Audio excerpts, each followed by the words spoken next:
Buonasera e allora a tutti. Questa sera parleremo di un aspetto della civiltà longobarda, che poi è anche un aspetto della storia aquileiese, che è quello della monacazione, cioè eh, di questa attenzione per la spiritualità non solo quotidiana, ma proprio una spiritualità molto diciamo, radicata e molto rigorosa da parte dei Longobardi.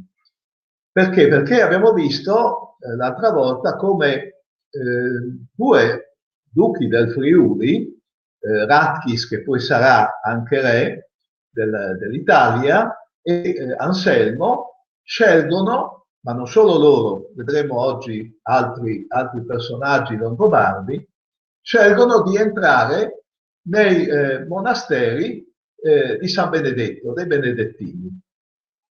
E questa scelta è una scelta che poi vediamo uguale e condivisa da tutta Europa. Alcuni forzatamente, come per esempio il fratello di Carlo Magno, Carlo Magno, che con lui aveva appunto il regno a metà e quindi Carlo Magno gli scoprì la vocazione e lo mandò anche quello a Monte Cassino. Ma in tutta Europa si formano questi monasteri dove la gente entra e fa vita secondo la regola di San Benedetto. In particolare nella regione aquileiese abbiamo già ad Aquileia dei monasteri maschili e dei monasteri femminili che vengono istituiti proprio assieme al capitolo aquileiese, vengono istituiti per popolare Aquileia, perché il clima non era fra i migliori e quindi c'era necessità di richiamare gente e quando c'era un monastero come ai nostri tempi, quando c'erano le caserme, no? C'era tutto un giro economico e quindi un giro di persone che vivevano ai margini di queste istituzioni, quindi istituire dei monasteri ad Aquileia dove c'era un clima impossibile, dove la gente aveva abbandonato anche le sue abitazioni, significava ripopolare Aquileia, quindi dare prestigio a quella che era la capitale del patriarcato aquileiese. Ma non solo, ad Aquileia si andava a cercare anche luoghi, diciamo, isolati, luoghi dove la dottrina di San Benedetto potesse essere applicata soprattutto nella bonifica delle terre. E quindi abbiamo anche al di fuori e alla periferia di Aquileia abbiamo dei monasteri significativi creati proprio all'epoca dei Longobardi. Il più famoso è certamente quello di Sesto a Reghena, che all'epoca si chiamava Sesto in Silvis, cioè nella selva. Un altro femminile, invece, sempre anche questo molto famoso perché ospitò la regina dei Longobardi, Piltrude, è quello di Saltum, che significa bosco nel latino medievale, e Salt è una località fra Udine e Povoletto di oggi. Ma poi abbiamo Rosazzo, poi abbiamo anche, proveniente dalla Svizzera, abbiamo anche il monastero di San Gallo di Moggio, quindi c'è una fioritura di questi monasteri. Ma perché c'è questa attenzione per i monasteri? Innanzitutto bisogna capire chi è San Benedetto, perché San Benedetto oggi è proclamato patrono d'Europa ed è, diciamo, colui che in qualche modo, attraverso la religione, ha salvato l'eredità classica del passato romano. Nasce verso il 480, quindi ancora quando da noi qui siamo in epoca barbarica, nasce a Norcia, Norcia famosa oggi per i norcini e purtroppo anche per il terremoto, e da lì incomincia un percorso spirituale fino a creare una comunità di persone che costituiscono questo monastero, che significa luogo dove si vive da soli, monos in greco, è la persona che vive da sola. Monos, monaco, è la persona appunto che dedica nella solitudine la sua vita alla spiritualità. Ma la fenomenologia del monaco nell'Aquileiese non è solo quella dei benedettini che arrivano in fondo all'epoca dei Longobardi. Dobbiamo risalire molto indietro, dobbiamo risalire addirittura al periodo in cui si forma la chiesa di Aquileia e in parte a quelli che vengono chiamati terapeuti. Chi sono i terapeuti? I terapeuti sono una setta molto simile a quella degli Esseni, quindi di origine ebraica che si dice fossero seguaci di San Marco, che fu il fondatore di Aquileia, dell'Aquileia religiosa, come è noto. E quindi questi Esseni divenuti terapeuti, cioè il terapeuta è colui che guarisce, non guarisce solo il corpo, evidentemente, ma è colui che guarisce anche l'anima. Quindi con questa teoria, che era molto vicina appunto agli Esseni, che erano anche loro dei monaci che vivevano nel deserto di religione ebraica, però si spostano nell'Aquileiese. Come possiamo dire che questi terapeuti sono arrivati anche da noi? Innanzitutto c'è una prova, la prova che per anni nella tradizione aquileiese non è che si festeggiasse la domenica, che era il giorno del Signore, no? Secondo il Vangelo, secondo la religione cristiana, ma si festeggiava il sabato. Si festeggiava il sabato e il sabato era la giornata più importante, anche nel rito pasquale. Perché dove troviamo questo segno del sabato? Lo troviamo innanzitutto in quelli che poi in epoca storica evidentemente emergono come chiamati sabatani. Sono chiamati sabatani perché la Chiesa ufficiale li perseguita dicendo non festeggiate il sabato, festeggiate la domenica, come è d'obbligo. E poi questo aspetto negativo sul sabatano, su chi festeggia il sabato, verrà rovesciato nella parola sabba, il sabba delle streghe, per dire che ecco, festeggiare il sabato sono solo le streghe e non sono invece i buoni cristiani. Ecco, per dire che questo è alle origini della Chiesa di Aquileia, quindi questi terapeuti che portano questo messaggio che è rimasto poi cancellato. Lo abbiamo nelle testimonianze soprattutto delle condanne che vengono fatte dalla Chiesa ufficiale, ma anche dalla toponomastica. Ci sono diverse località in Friuli, specie vicino ai corsi d'acqua, che si chiamano Sante Sabide. Santa Sabato, che cos'è? È l'icona, diciamo così, del sabato, del giorno in cui Cristo non è ancora risuscitato, perché risuscita la domenica, ma scende agli inferi. E una delle caratteristiche del credo di Aquileia è proprio quella della discesa agli inferi.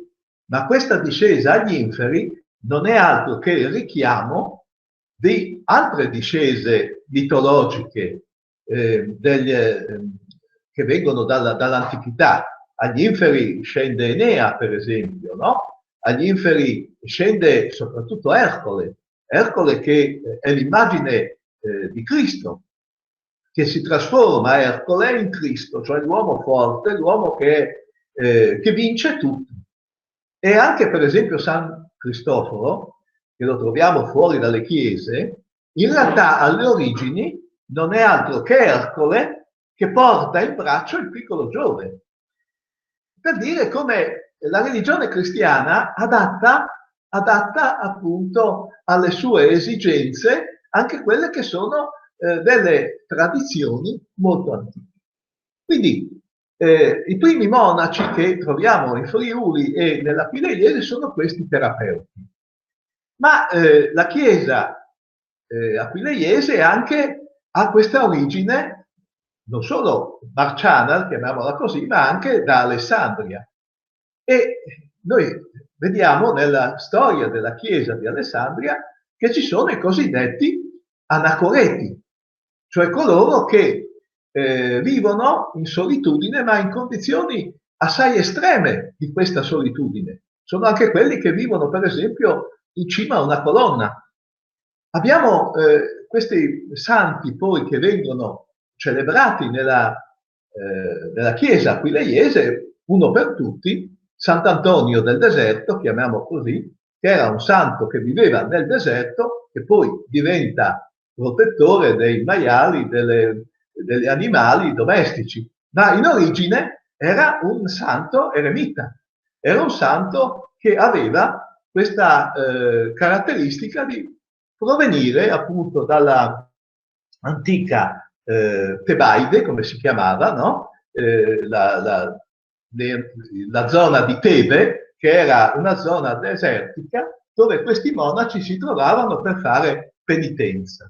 Quindi la tradizione aquileiese è una tradizione di monaci che viene da molto lontano, ma poi si era andata perduta, evidentemente. Perché? Perché tutto quanto era avvenuto, il passaggio dei barbari, il passaggio poi di diverse disgrazie anche naturali e epidemiche, come stiamo vivendo oggi, ha fatto dimenticare questo aspetto del monaco come vita solitaria in preghiera. L'arrivo del messaggio dei benedettini, perché poi i benedettini che si formano a Montecassino incominciano ad espandersi prima in Italia e poi in tutta Europa. Dobbiamo pensare che già nel 590 erano espansi in tutta Europa, soprattutto in Italia e in Francia e in Germania. E quindi questi benedettini portano non solo il messaggio cristiano, ma portano anche un messaggio duplice dal punto di vista culturale e culturale. Dal punto di vista culturale, perché recuperano la cultura antica, come dicevo, la cultura romana, la cultura greca, e la diffondono, perché hanno questi studi in cui con gli amanuensi, come vengono chiamati, cioè coloro che scrivono a mano, perché non si è ancora inventata la stampa, e riproducono i codici antichi. Dall'altra invece c'è una novità culturale, perché incominciano a bonificare le terre e a lavorarle, quindi a permettere alla popolazione di poter vivere del suo lavoro e di poter vivere con dei mezzi sufficienti per il loro nutrimento. Quindi insegnano a coltivare la terra e insegnano anche appunto a coltivare se stessi. Quindi questa missione, questa capacità del messaggio di San Benedetto che si sintetizza nella regola, che poi San Benedetto non ha mai detto ora et lavora, è stato poi elaborato in seguito. Cosa significa ora et lavora? Significa prega e soffri e fatica, perché evidentemente nella prospettiva del lavoratore medievale, il lavoratore, il labor in latino significa sofferenza legata al lavoro, non è un lavoro che si fa sorridendo, diciamo così. Quindi è un lavoro che ti dà sofferenza, che ti dà fatica. E quindi ecco perché loro incominciano a fare quello che i longobardi non facevano, cioè lavorare la terra e insegnare a lavorare la terra, a sboscare le foreste, a creare dei mulini, per esempio. Il monastero di Sesto Ercillis aveva tutta una serie di mulini Che cosa significa avere il mulino? Significa poter macinare il frumento o quello che si coltiva di granaglia e quindi poter fare le polente, fare quello che serve per il nutrimento, perché altrimenti la granaglia senza essere diciamo ridotta in farina non sarebbe così diciamo nutriente come sarebbe, come lo è facendosi fare. Quindi si inventano i mulini, si inventano soprattutto quelle che sono le stazioni, chiamiamole così, di coltivazione che poi danno origine, tra l'altro, a molti paesi. E quindi questo messaggio nella Longobardia, arriva nella Longobardia e subito si entusiasmano proprio i figli dei re longobardi, i figli dei duchi longobardi nel caso del Friuli, e incominciano a farsi monaci, cioè a scegliere, proprio per quella loro interiorità molto combattuta, e incominciano a scegliere di darsi alla vita spirituale nei monasteri. E, come dicevo, il più importante di questi monasteri è appunto quello di Sesto in Silvis, o oggi Sesto a Reghena, che viene fondato da 3 fratelli principi, nobili, longobardi, i quali scelgono di abbandonare la guerra, di abbandonare l'arte militare e di mettersi in questo monastero, creare questo monastero, in modo da bonificare e da irradiare la cultura cristiana in una vasta zona che fino ad allora non era stata considerata dal punto di vista politico o geografico, perché era solitudines, le chiamavano, no? Cioè era deserta, era soprattutto era il resto di quella selva chiamata lupanica, che ha il nome con sé, quindi la selva dei lupi, dove evidentemente c'era soltanto vita selvatica. E quindi dalla selva, dal selvis, si arriva a creare questa abbazia. Perché si chiama abbazia? Perché diciamo, a capo della comunità dei monaci è un abate.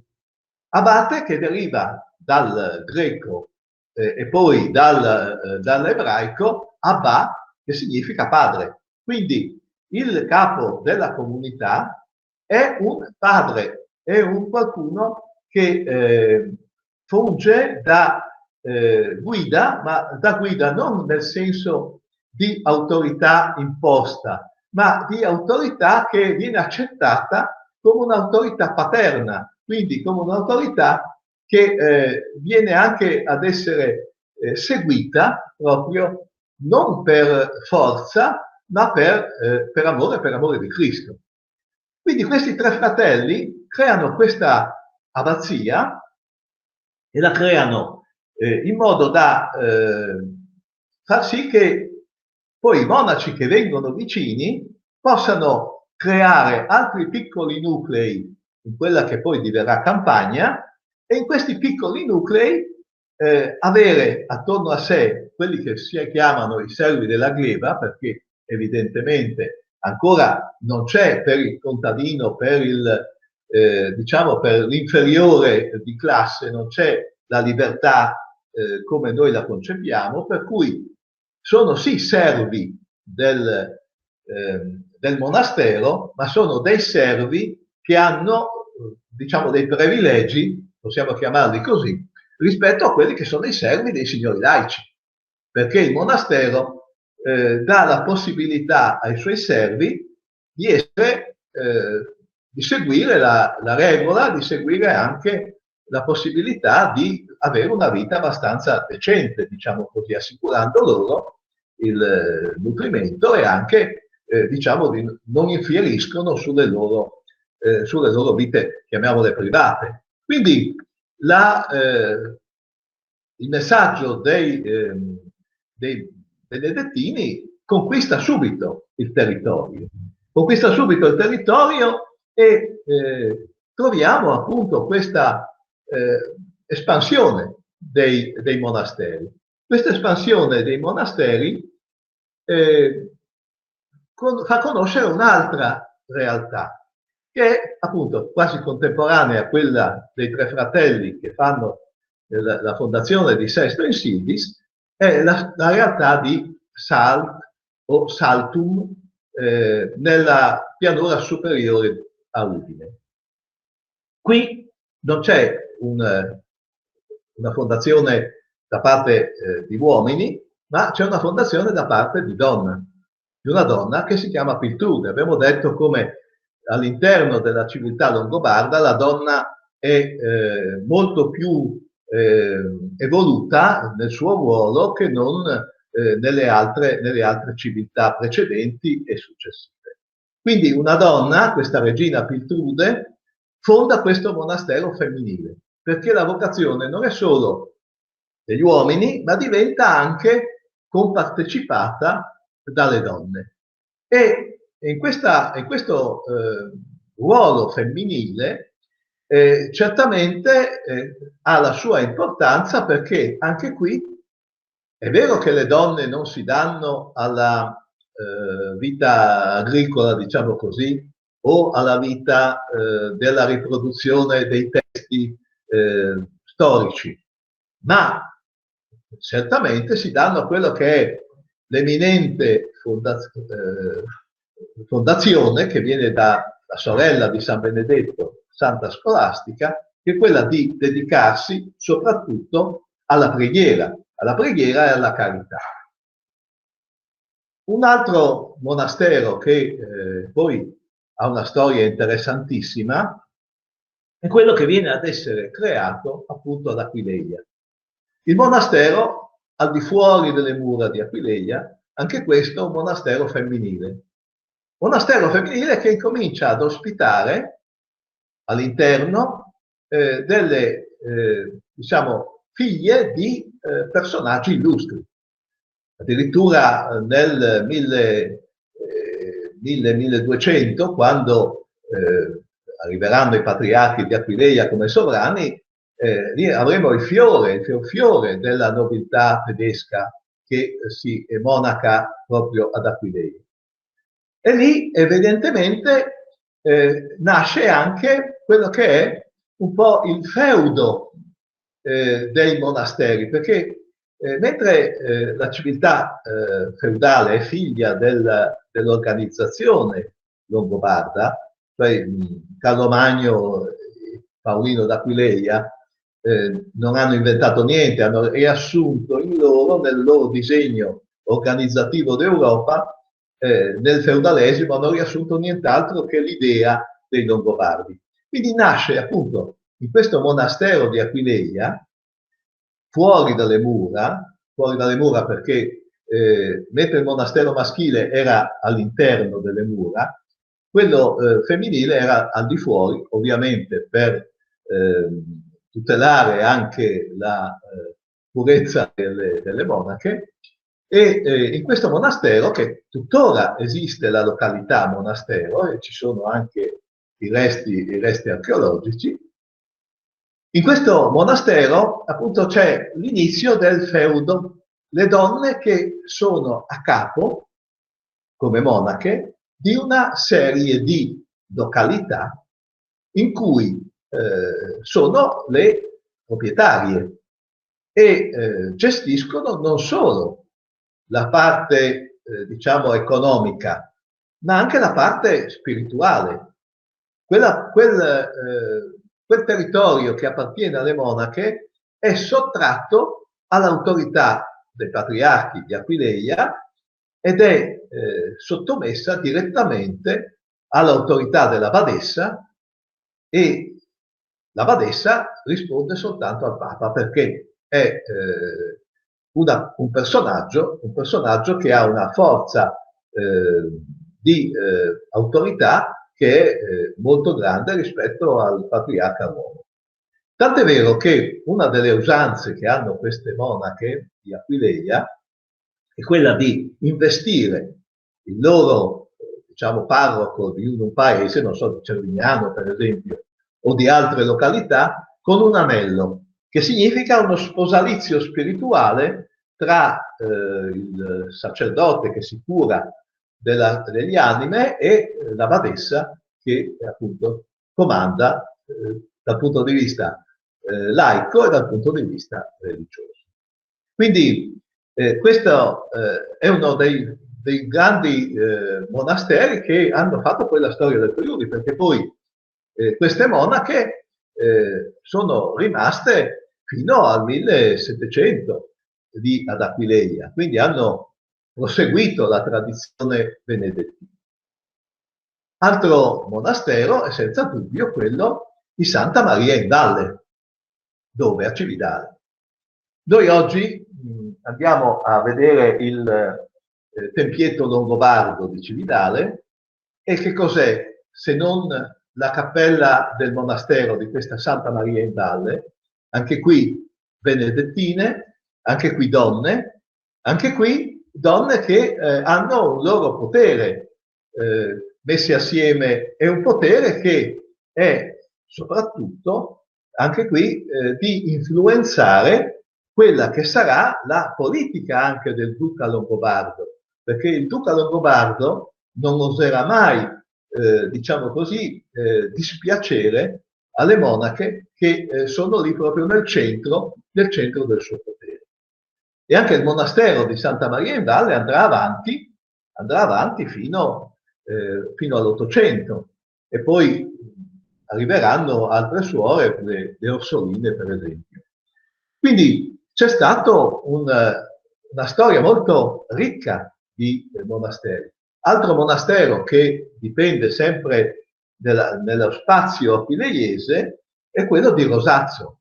Rosazzo è ad oriente, Rosacis è una pianta di rose selvatiche che dà il nome appunto a questa abbazia che si trova tuttora rifatta poi nei secoli, e questa abbazia, oggi famosa per il vino, perché è una zona benedetta per il vino, questa abbazia aveva una sua forza anche per il dominio della parte orientale del Friuli. Quindi da lì i monaci avevano i loro possedimenti nella parte orientale del Friuli.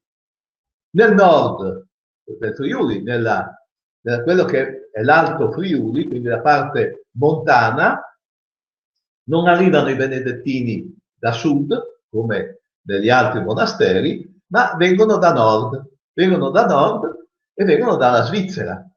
Per cui fondano una abbazia di San Gallo, la fondano a Moggio Udinese, oggi Moggio Udinese, un'abbazia che prende appunto il nome di San Gallo e che diventa una abbazia multinazionale, potremmo chiamarla così, con popoli diversi, perché presiede a un territorio di lingua latina, di lingua tedesca e di lingua slovena.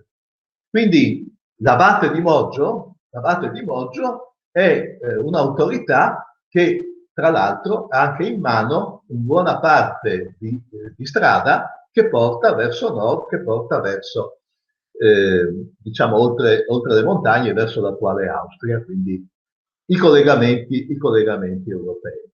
Quindi abbiamo questa espansione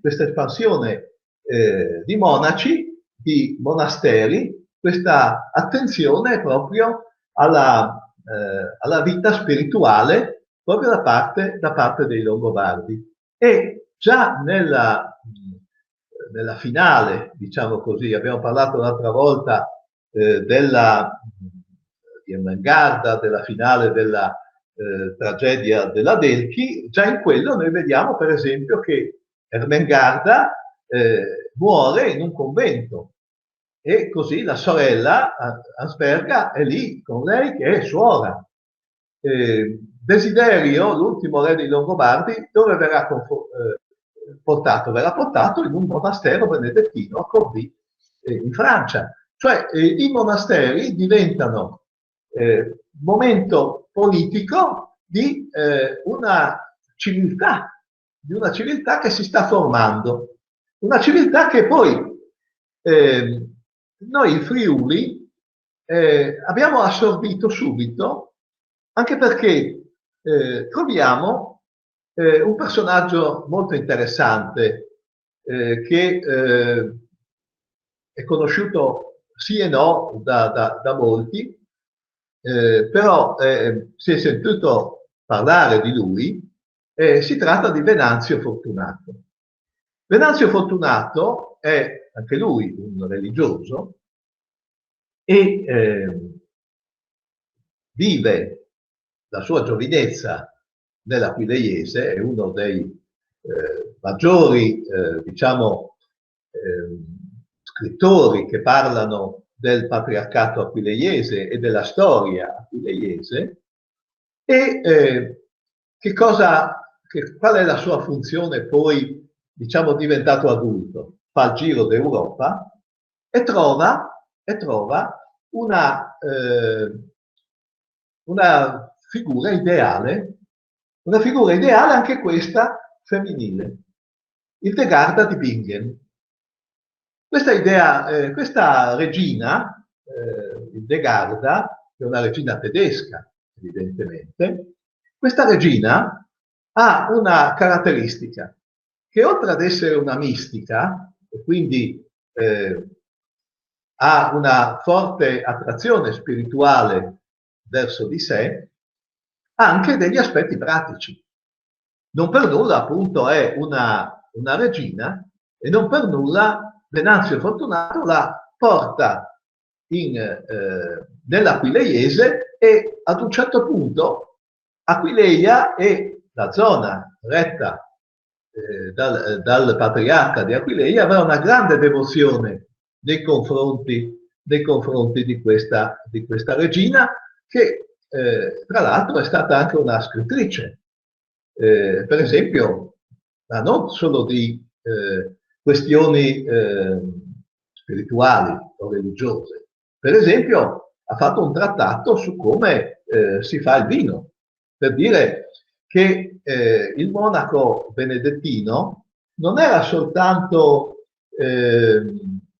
così portato a fare delle cose religiose, ma anche delle cose pratiche. Quindi questa regina che insegna appunto a fare il vino è qualcosa di eccezionale, direi, anche perché evidentemente c'è la sensibilità a migliorare la condizione dei propri sudditi.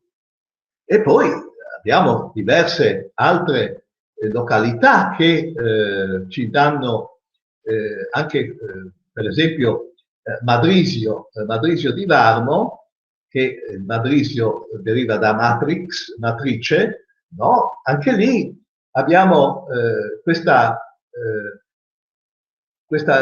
chiesetta oggi, ma che un tempo era lì un monastero che era dedicato a un'altra regina, per dire come le persone femminili nel periodo longobardo hanno la loro influenza, a un'altra regina che si chiama Redegonda. Anche Redegonda è una tedesca, ovviamente, perché Venanzio Fortunato anche lui la celebra, diventa ovviamente santa perché per dedicarle un monastero o qualcosa bisogna darle questa evidenza, e quindi anche lì a Madrisio di Varmo, sul fiume Varmo e sul tagliamento dove i due fiumi si incontrano, c'è questo presidio del monastero, perché a un certo punto i posti strategici vengono proprio occupati da questa ondata, diciamo così, di religiosità, che poi ha anche finalità di difesa, perché i monasteri non sono solo, diciamo, la chiesa o l'alloggio dei monaci o delle monache, sono anche dotati di mura, sono dotati di guardie loro, quindi di persone che difendono il monastero. Quindi il monastero diventa un luogo di rifugio, è un luogo che viene risparmiato, solitamente, viene risparmiato da quelli che sono gli invasori. Quindi più monasteri ci sono, più presidiato è il territorio.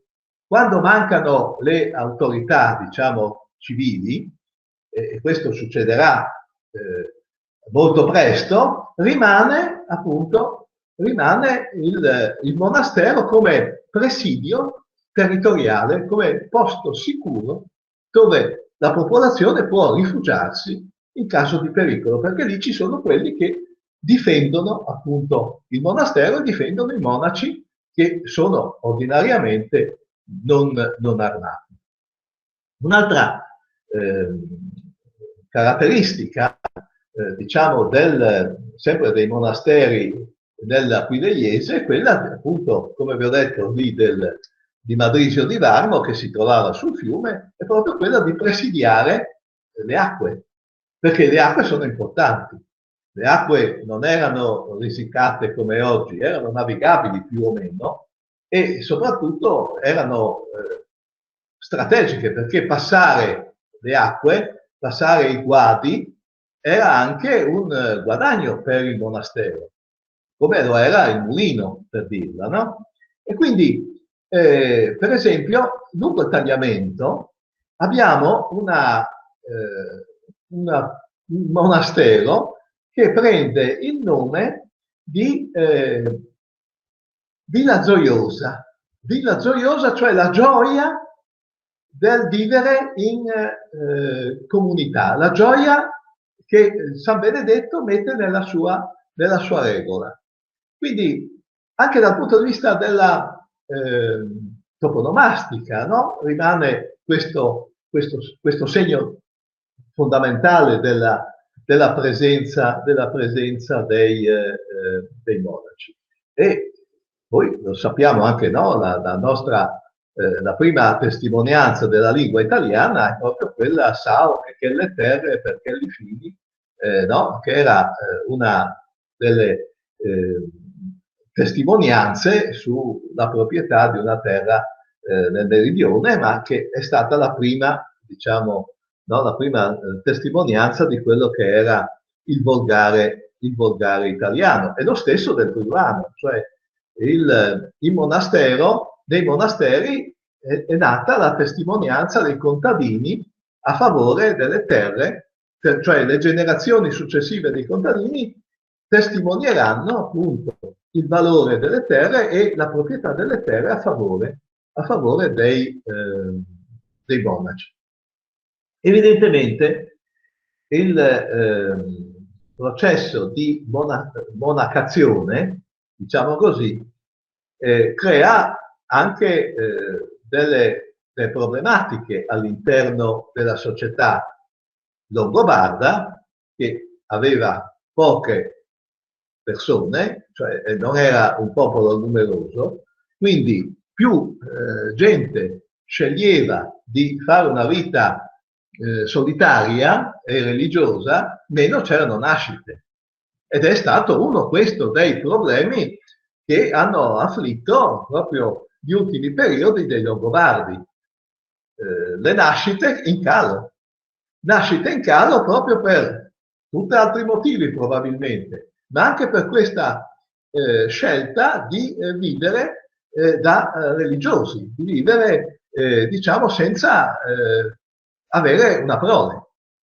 E questa caratteristica poi verrà meno solo quando evidentemente anche i monasteri incominceranno ad essere meno numerosi, ma questo accadrà solo a partire dal 1200 circa, quando appariranno invece gli ordini mendicanti, quindi francescani e domenicani, i quali rovesceranno un po' la prospettiva dei benedettini e quindi vivranno in mezzo alla gente, ma anche non avranno quella, diciamo, forza economica e politica da condizionare evidentemente così profondamente la società, tanto da creare appunto anche dei problemi demografici. E comunque i benedettini hanno influenza anche negli affari, chiamiamoli così, internazionali. Non dobbiamo dimenticare che proprio negli anni primi di quella che sarà poi la storia che vedremo la prossima volta dei rapporti tra Carlo Magno e i Longobardi, nasce anche un monastero in Francia che si chiama Cluny, nella Francia, diciamo, di mezzo, meridionale, forse un po' di più. Ecco, in questo monastero si incominciano a fare delle riforme, perché a un certo punto il modello di San Benedetto ha una deviazione, potremmo dire così, nel senso che la regola, e buon testimone è il libro che molti penso abbiano letto oppure hanno visto il film, Il nome della rosa, no? Il nome della rosa di Umberto Eco, la regola a un certo punto incomincia ad essere violata e i monasteri incominciano ad avere meno disciplina. Perché? Perché evidentemente, come dirà poi Dante, si pensa soprattutto a impinguarsi, no? Quindi a godere di questa condizione che permette di avere sempre da mangiare, che permette sempre di avere, diciamo, una vita senza fatica, con dei privilegi anche, quindi c'è questo rovinarsi, diciamo così, della vita religiosa, e quindi interviene proprio una prima riforma, che è quella di Cluny. Ma evidentemente anche in Italia poi si comincia a pensare a cambiare la regola benedettina, in particolare poi a Vallombrosa, no? Vallombrosa, centro Italia, è una abbazia anche questa, un'abbazia dove cambia appunto la regola per i benedettini italiani, ma siamo già verso l'anno 1000. Ma importante è oggi capire che questa eredità dei benedettini innanzitutto è rimasta poi evidentemente nella cultura, no? Abbiamo visto come il duca Anselmo del Friuli, facendosi monaco, dà come missione all'abbazia di Nonantola di copiare tutto ciò che c'era a Monte Cassino, proprio per salvare gli iscritti, e per fortuna che è stato fatto questo. Ma anche abbiamo diverse iniziative per avere in modo più stretto questa vita monacale che appunto si sta con il tempo anche così sfilacciando, no? Quindi i monasteri diventano centri di potere piuttosto che centri di aiuto alla popolazione, per la carità per esempio, e diventano centri feudali, quindi non si distinguono dalle signorie feudali nel loro degrado, insomma. Quindi nascono e nasceranno poi altre derivazioni dalla famiglia benedettina, quindi i cistercensi, quindi i diversi altri camaldolesi, quindi che vanno alla ricerca di una vita più corrispondente alla regola appunto di Benedetto. Quindi quello che la realtà longobarda ci mostra è questo fenomeno che ha le sue radici appunto in quella fede tormentata, in quella fede che poi diventa anche una fede che non ha soddisfazione evidente, no? Perché anche Ratchis, che se ne va convento, Paolo Diacono stesso, che viene rinchiuso a Monte Cassino,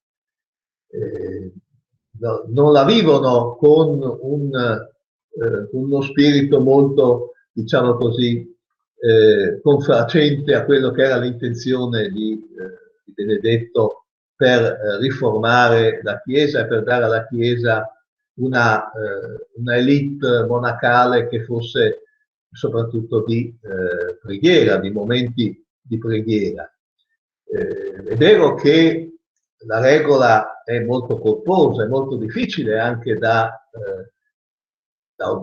diciamo, da obbedire, perché ci sono le ore del giorno, per esempio bisogna alzarsi durante la notte per la preghiera, poi durante il giorno tutto è scandito dalle cosiddette ore canoniche, come vengono chiamate. Quindi la giornata del monaco diventa la giornata del cristiano, però non è una giornata che tutti possono fare. Tant'è vero che c'è un famoso libro che vi consiglio di leggere, che è La civiltà del monaco e la civiltà del mercante. Il mercante medievale, che uscirà poi fuori subito dopo la fine della civiltà longobarda e di quella carolingia, il mercante medievale avrà appunto un tempo diverso da quello del monaco. E allora l'uomo medievale, almeno agli inizi, dovrà dividersi fra queste due prospettive. Il tempo della Chiesa, che è un tempo segnato dalla preghiera, dalla campana, dal modo di vivere secondo quello che sono le regole della Chiesa e dei monaci, evidentemente. Dall'altra parte c'è il tempo del mercante, e noi sappiamo che il tempo del mercante, il tempo è denaro. E quindi i due modelli di vita che si trova di fronte il cristiano agli inizi del Medioevo è proprio questo. O il modello della Chiesa, il tempo della Chiesa, o il tempo del mercato. E qui diventeranno poi conflittuali. E quindi arriveremo appunto alla scelta di povertà che farà San Francesco, e sarà tutt'altra idea, per dire. Quindi i principi longobardi e i loro seguaci portano nell'Aquileiese questa novità, questo contenuto di vita in comune che troviamo poi anche proiettato nel futuro. Tant'è vero che per ricordare, abbiamo poi avanti un migliaio di anni, abbiamo per esempio il famoso religioso di Cormons, l'Ungrisbach, Daniele Ungrisbach, che da mercante nel 1400 sceglierà di entrare nella regola benedettina, quindi di mettere assieme il mercante e il religioso, per dire come questo richiamo dei conventi, dei monasteri, della vita solitaria, ancora oggi è molto sentito. Tant'è vero che se mancano, per esempio, le vocazioni per il sacerdozio normale, il sacerdozio secolare, come si chiama, invece il sacerdozio religioso e soprattutto i luoghi di solitudine e di monacazione femminile, di clausura, come si dice, sono molto frequentati. Tant'è vero che in Friuli abbiamo già 2 monasteri e altri sembra che ne vengano a realizzarsi, solo per dire in Friuli, ma poi un po' dappertutto, troviamo appunto anche oggi che c'è questo richiamo alla vita spirituale integrale, questa integralità di vita spirituale che deriva proprio da una cultura che è una cultura che ha le sue radici molto lontane appunto nel messaggio che viene da un cristianesimo che non è solo diciamo professione religiosa, ma diventa anche modello di vita, che diventa anche modello di attenzione a quelli che sono i valori spirituali in modo totale. E questa è l'eredità che i Longobardi hanno lasciato abbondantemente nella Pileiese e che si proietterà poi nel Medioevo, quindi saranno poi i patriarchi di Aquileia a fondare a loro volta dei monasteri e a fondare soprattutto delle chiese con un corredo di religiosi che si affidano, a quali si viene affidata appunto queste chiese proprio per il culto e per soprattutto la attenzione anche agli aspetti religiosi che vengono da tante diverse fonti, perché per esempio tutta la sequenza che la regola benedettina dà di obbedienza, di silenzio, di umiltà, di quello che in qualche modo diventa modo di non solo sacrificare se stessi, ma di avvicinarsi diciamo, a una spiritualità molto alta, attira ancora e attirerà soprattutto nel Medioevo aquileiese.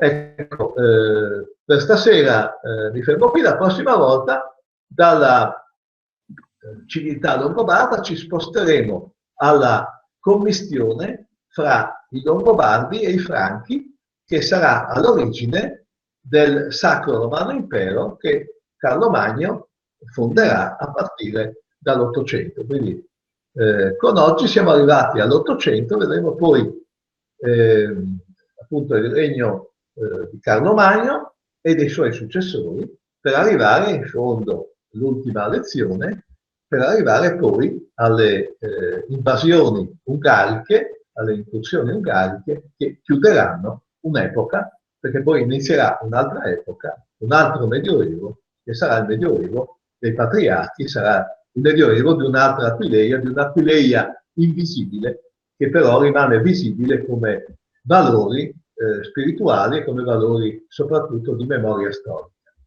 Vi saluto, alla prossima volta.